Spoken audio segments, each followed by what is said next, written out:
হয় না ভালো লাগছে। আর এখানে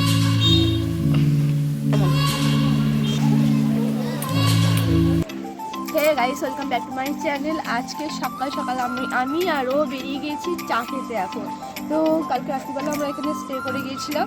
আজকে সকালবেলা থেকে শুরু করছি, সারাটা দিন আমরা কী করি না করি সবটা তোমার সাথে শেয়ার করছি। আর মন্দিরের ভেতর তো ঘোরাতে পারবো না, মন্দিরের বাইরে যতটা যা আছে কালকে কিছুটা বলে দিয়েছি, আজকে পুরোপুরি বলে দেবো। আর আজকে হচ্ছে আমরা মহাপ্রসাদের জন্য টিকিটও কাটবো, কী কী আছে না আছে সবটা তোমাদের সাথে শেয়ার করবো। তো দেখতে থাকো, সাথে থাকো, আর মন্দিরটা একটু দেখতে থাকো। সামনেই মন্দির দেখতে পাচ্ছ। এখান থেকে আমরা এখানে এসেছি, যেটি দোকানে এসেছি চা খেতে। দুটোই, আমি একটা নেবো। এই যেটি দোকানে এসেছি চা খেতে। কি দিয়ে চা খাওয়াচ্ছ? লেরুয়া। এই যা আমারটা হচ্ছে এই যে এটা। এখন খেয়ে নিয়ে রুমে যেতে হবে, কারণ হচ্ছে 9টার মধ্যে আমাদের চেক আউট করতে হবে। তো আমি তো ফ্রেশ হয়ে গেছি, সকাল সকাল স্নান করে নিয়েছি, বুঝতেই পারছো। আর এখনও স্নান করেনি, স্নান করবে, ফ্রেশ হবে, ফ্রেশ হয়ে একটু রেডি হয়ে তারপর সারাদিন আমরা এই মন্দিরে এসে বসে থাকবো। সবটা তোমাদের সাথে শেয়ার করছি, দেখতে থাকো। দেখো এখানে লেখা রয়েছে ব্রেকফাস্ট আর লাঞ্চ ডিনার তিনটেই পাওয়া যায়, কিন্তু এখানে কুপন কাটতে এসেছি যখন, তখন বলছে এখানে কুপন পাওয়া যায় না, ওদের গদা ভবনের নিচে নাকি রেস্টুরেন্ট আছে, ওখান থেকে খেতে হবে। তাই এখানে আমার কেটে লাভ নেই। এইটা মিডিলে। আর এটা হচ্ছে গদা ভবনের মহাপ্রসাদের লিস্ট, কি আছে। রাইস আছে, তারপর হচ্ছে ভেজ পকোড়া, ভেজ ডাল, রুটি, পনির সবজি, মিক্সড সবজি, সুইট রাইস মানে পায়েস আর কি, 80 টাকা। আর এটা হচ্ছে নামহট্ট ভবন। তো নামহট্ট ভবনে হচ্ছে সাদা ভাত, ডাল, মিক্সড সবজি, পনির রসা, সবজি, পায়েস, এটা হচ্ছে 50 টাকা। আর এখানে হচ্ছে রাইস, ডাল, ভেজ পকোড়া, রুটি, ফ্রাইড সবজি, পনির সবজি, পরমান্ন, এটা হচ্ছে গীতা ভবন। আর এখানে হচ্ছে দাম হচ্ছে 60 টাকা। এখানে আমাদের এখান থেকে টিকিট কাটা হয়ে গেছে। তাড়াতাড়ি এসে তো কাজ হলো। এখানে এসে চুপ করে ভালো, যখন কিছু হবে তখন আমার নাম নেবে না, যখন খারাপ কিছু হবে তখন কিন্তু আমার নাম নেবে। আমরা দেখো আমি কি বলেছি, ওখানে গেলে এখন আমার হাতে সময় নেই, আমি যাব না ওখানে। তো আমরা এখান থেকে দেখতেই পেলে কুপন কেটে নিয়েছি। 12:30 থেকে 1:30 পর্যন্ত খাওয়া হবে, তাই তো 1 ঘন্টা আছে। তার মধ্যে আশা করি যা লোক হচ্ছে, এখন তো আমরা ফাঁকা আছে বলে কেটে নিয়েছি কুপন, কারণ বেলার দিক হলে না আরও বেশি ভিড় হবে, তখন কুপন কাটার জন্যও লাইন দিতে হবে।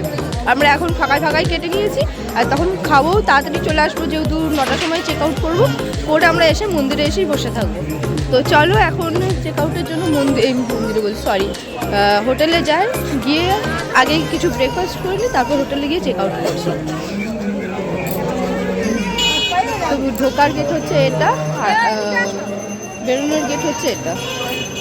চলো এখন খেয়ে নিই, ব্রেকফাস্ট করে নিই। একটা প্লাস্টিক দিয়ে দিও। এখানে দেখো গরম গরম চপ ভাজছে, আর ওর দেখি জিভে জল চলে এসেছে। আবার বেগুনিও খাবে?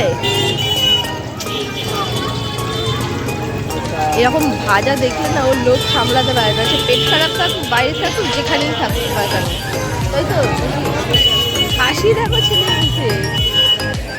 আর এক্সট্রা আমরা মুড়ি নিয়ে নিচ্ছি, কারণ হচ্ছে আমাদের রুমে কিছু জিনিস আছে, সেগুলোকে উদ্ধার করতে হবে আর কি। কাল থেকে নিয়েছি, কালে খাওয়ার টাইমই পাইনি, কারণ ট্রেনে এত ভিড় ছিল, দুজন আলাদা হয়ে গিয়েছিলাম। আমি লেডিসে ছিলাম, ও জেনারেলে ছিল, তাই খাওয়ার টাইম পাইনি, এসেও খাওয়ার টাইম পাইনি। এখন গরম ধোয়া উঠছে।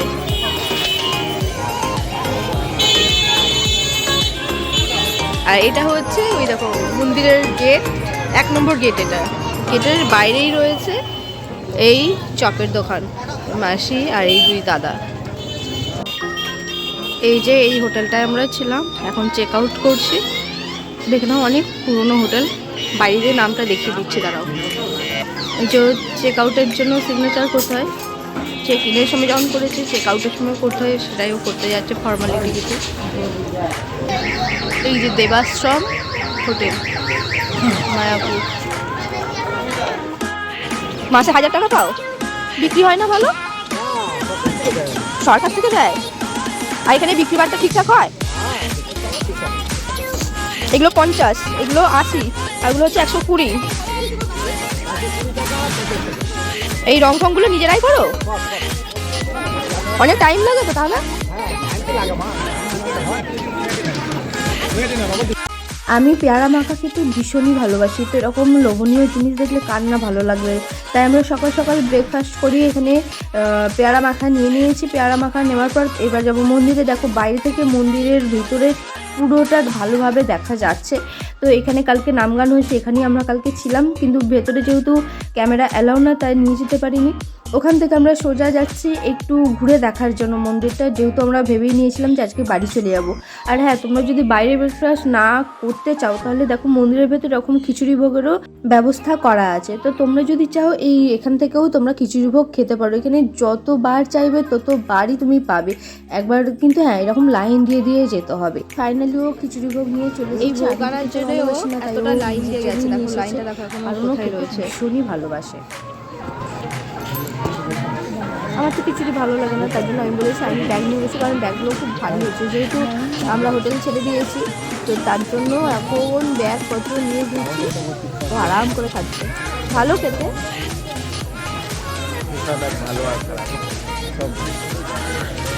তো জায়গা হোক এখন মজা করে খাচ্ছে, খেয়ে নিই। তারপর আবার আমরা ওই দিকটা যাবো, গিয়ে তোমাদের সাথে সবটা শেয়ার করবো। দেখতে থাকো। আগে দেখে নিয়েছো গীতা ভবনে আমরা মহাপ্রসাদের জন্য টিকিট কেটে নিয়েছি, তো সেটা খুঁজতে খুঁজতেই দেখলাম এখানে চৈতন্য ভবন রয়েছে।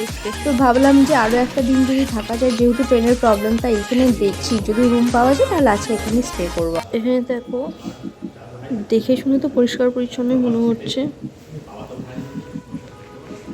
যিনি এখানে ব্যস্ত আছেন ও ওখানে ব্যস্ত রয়েছে, আর আমি এখানে বসে রয়েছি। বলছে এখানে রুম ভাড়া নাকি 1 নাইটের জন্য 1800 টাকা। তো 1800 টাকা একটু বেশি, এবার রুমটা কেমন হবে আমি ঠিক জানি না। রুমটা দেখি কেমন না কেমন, তো দেখার পর তবে সিদ্ধান্ত নেব যে থাকবো কি থাকবো না। এখানে থাকার মানে ব্যাপারটা কেমন হচ্ছে, কারণ এখানে হচ্ছে মানে ট্রেনের বিশাল গন্ডগোল চলছে। সকাল 6টা থেকে সন্ধ্যে 6টা পর্যন্ত কোনো ট্রেন চলবে না। তারপর বাড়ি যাওয়ার জন্য যদি আমরা কোনো রকম প্রিপারেশন নিই তাহলে অনেকটা রাত হয়ে যাবে বাড়ি যেতে, ওদিকে আমাদের টোটো পাওয়ার সমস্যা হয়ে যাবে। আর এই দিকে হচ্ছে যদি বাসে করে যাই, বাসে করে গেলেও একটু সমস্যা আছে, কারণ বাসের লাইন আমরা চিনি না। তো এটা হচ্ছে চৈতন্য ভবন। আমরা কালকে বাইরে হোটেল নিয়ে মানে খুবই ভুল করেছি, তোমরা যেটা করো না। এখানে এসে ভেতরে একটু এদিক ওদিক ঘুরে দেখো, অনেকগুলো ভবন আছে, যেটা কালকে আমরা খুঁজে পাইনি, বুঝতে পারিনি, এদিকটা তো আসিনি, বুঝতে পারিনি। তো এই চৈতন্য ভবনে হচ্ছে এটা রিসেপশন রয়েছে, ভেতরে ঢুকবে। আর তারপর অনেক রুম রয়েছে, আর রুমটা সত্যি কথা বলতে সত্যি খুব ভালো। আমরা এখানে রুম নিয়েছিলাম, প্রথমে ভেবেছিলাম যে অ্যাটাচ বাথরুম নেবো, তো অ্যাটাচ পায়খানা বাথরুম নিলে এসিও থাকবে, কিন্তু রুমটা তোমার দাম পড়বে হচ্ছে 1800 টাকা। আর আমরা তাই জন্য ভাবলাম যে যদি অ্যাটাচ না নিয়ে কমন নিই তাহলে কত পড়বে। আমরা যেহেতু দুজন রয়েছি তা আমরা কমনটাই সিলেক্ট করলাম, দেখলাম 450 টাকার মধ্যে ভালো রুম পেয়ে গেছি। 2টো বেড রয়েছে, মানে চাদর পরিষ্কার, কিন্তু একটাই প্রবলেম, সেটা হচ্ছে কমন বাথরুম ইউজ করতে হবে। কিন্তু কমন বাথরুম যেটা রয়েছে সেটাও খুব পরিষ্কার পরিচ্ছন্ন। তোমরা আরামসে নিশ্চিন্তে এখানে এসে যোগাযোগ করতে পারো, কমের মধ্যে ভালো জায়গা কি, তাই তো? আর যে এক্সট্রা অ্যাডভান্স বুকিংয়ের যে নাম্বারটা সেটা লিঙ্কে দিয়ে দেবো। হ্যাঁ, সেটা লিঙ্কে দিয়ে দেবো, মানে আমি এখানে মেনশন করে দেবো, তোমরা যদি চাও ওখান থেকে অ্যাডভান্স বুকিংও করতে পারো। চলো এখন ঘুরে দেখা যাক। আরও এক্সট্রা পাওনা হচ্ছে আজকের দিনে কি, যে আরও একটা দিন থাকতে পারছি এই কারণে যে বাস রুট আমরা চিনি না, আর ট্রেনে হচ্ছে খুব প্রবলেম আছে আজকে, তার জন্য এই অবস্থা, তাই আজকে থাকতে পারছি। থ্যাংক ইউ বড়মশাই ঠাঙ্কু বলো কিছু। দেখা যাক কি হয়। এবার লেভেলটা সমান হয়েছে, কারণ কি দেখো ও নিচ দিয়ে যাচ্ছে, আমি ওপর দিয়ে যাচ্ছি। তো চলো এখন ঘুরে দেখি, হাতে প্রচুর টাইম। থ্যাংক ইউ, এটা আমার গিফট, তাই তো? আবার কি? এই দেখো এটা হচ্ছে গীতা ভবন, আর আমি এমন গাধা গীতা ভবনের সামনে এসে এখানে যে একজন পুলিশ ছিল তাকে আমি জিজ্ঞাসা করছি যে গীতা ভবনটা কোথায়, ওই যে ওনাকে জিজ্ঞাসা করছিলাম। যাই হোক, এটা হচ্ছে গীতা ভবন, এখানেই আমরা যাব। গিয়ে এটা আমরা পিছন দিকটা রয়েছে, এখান দিয়ে গিয়ে ওই দিক দিয়ে গিয়ে ওখানে গিয়ে আমাদের মহাপ্রসাদের যে কুপনটা কেটেছি, মহাভোগ আর কি, তো সেখানে গিয়ে কথা বলতে হবে যে কখন কি মানে আসতে হবে, কখন লাইন দিতে হবে। তো চলো এখন দেখি, ও তো এখন কথা বলছি মায়ের সাথে, তা আমি একটুখানি দাঁড়িয়ে তোমাদের সাথে শেয়ার করে দিলাম। সামনে দিয়ে দেখো গীতা ভবনটা কত সুন্দর লাগছে।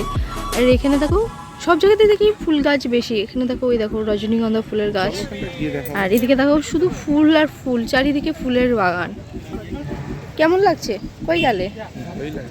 ভালোই লাগছে।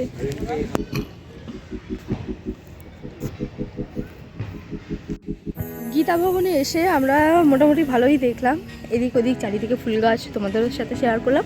আর যেটা দরকারি কথা সেটা হচ্ছে যে 12টা 10-15 নাগাদ এসে লাইন দিতে হবে। এই যে শেডের নিচটায় লাইন দিতে হবে, বললো 12টা 10-এর মধ্যে এলেই হয়ে যাবে। আর কুপন দেখেই নিয়েছি যে আমরা সকাল সকাল এসেই কুপন কেটে নিয়েছিলাম, তাই অসুবিধা কিছু হবে না। যেহেতু কুপন কাটা আছে তাড়াতাড়ি এসে আমরা লাইন দিয়ে দেবো, তাহলে যাবে। 12:30 থেকে 1:30 পর্যন্ত এখানে খাওয়ানো হবে। তো আমি এখানে রয়েছি, আর এখানে ফুল গাছগুলোও খুব সুন্দর লাগছে, দেখো ফুলগুলো।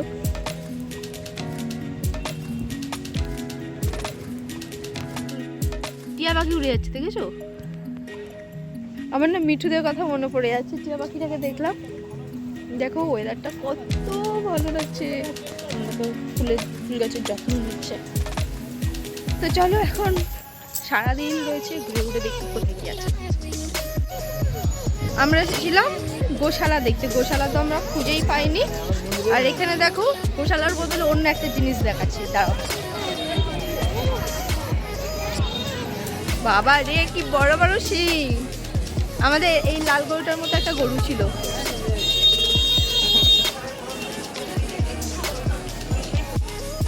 এটা হচ্ছে গীতা ভবনের ট্যাপো, গীতা ভবনের কুপন। এই যে আমরা এখন যাচ্ছি গীতা ভবনে।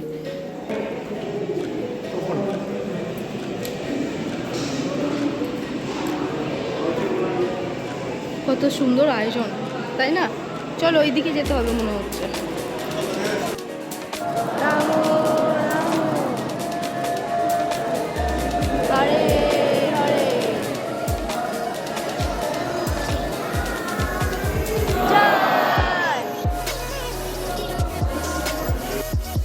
আমরা যখন লাইন দিয়ে এলাম, ফার্স্ট টাইম বসে গেছি একদম প্রথম ব্যাচে, তখন ভিড় ছিল না। এখন ভিড়টা দেখো, তারা 1 মিনিট দেখিয়ে দিই ভালো। ওইখান দিয়ে ওই যে পর্যন্ত একদম লাইন রয়েছে, আর আমাদের জুতোটা ভেতরে রয়েছে, জুতোটা নিয়ে নাও। আর খাবার তো দেখেই নিয়েছো কি কি ছিল, খুব ভালো খাবার ছিল।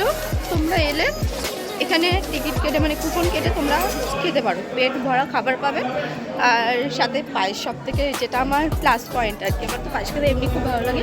পায়েসটা খেলাম, বেশ ভালো রান্না ছিল। ফুলকপির তরকারিটাও খুব ভালো ছিল।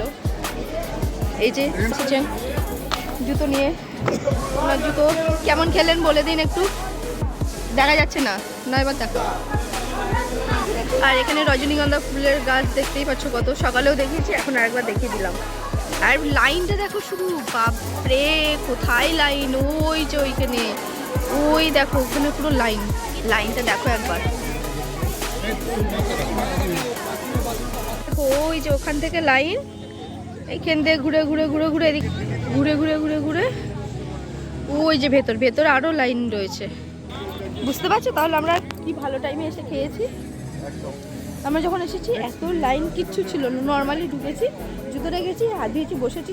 উল্টে পড়ুন আমরা গিয়ে যখন বসেছি আরও 4টা না 5টা লাইন বাকি ছিল। আর এক একটা লাইনে মোটামুটি 30 থেকে 40 জন বা তারও বেশি হবে হয়তো, আমার কোনো আইডিয়া নেই কতজন হবে এক লাইন, এরকম হবে। তো আরাম করে খেয়ে নিয়েছি, খুব ভালো। তোমরা যদি আসো তোমরাও এখানে এসে খেতে পারো।